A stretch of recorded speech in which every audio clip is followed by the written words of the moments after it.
right, left, up, down. Unraveling relative directions. Hello learners. Welcome to another fascinating lesson on conversational English. Today, we're going to delve into the world of relative directions.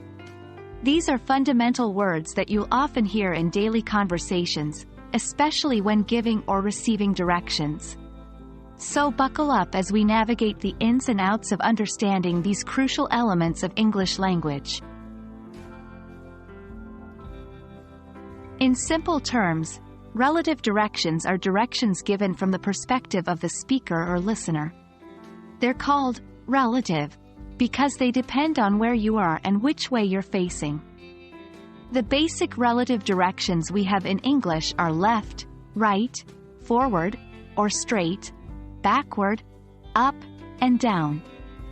They are commonly used in navigation and positioning, from something as simple as finding your way to a friend's house to understanding complex diagrams or architectural plans.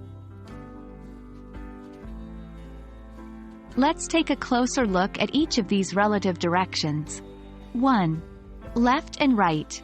When you're facing forward, your left is the side that your left hand is on, and your right is the side that your right hand is on. 2. Forward, or straight, and backward.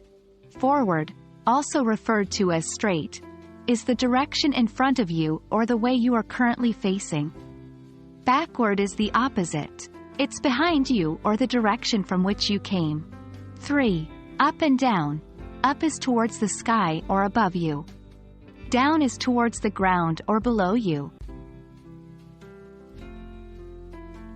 Remembering relative directions can be a bit challenging at first, but with a few tricks, it becomes second nature. First, always remember your left from your right. A helpful trick is to make an L with your left hand, your thumb and index finger. Second, remember forward is where your eyes are looking when you stand straight, while backward is where you can't see without turning around.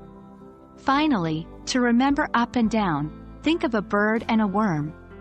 A bird flies up in the sky, and a worm burrows down into the ground. And there you have it, folks. A simple guide to understanding and using relative directions in English. Remember, practice is key when it comes to mastering these directions.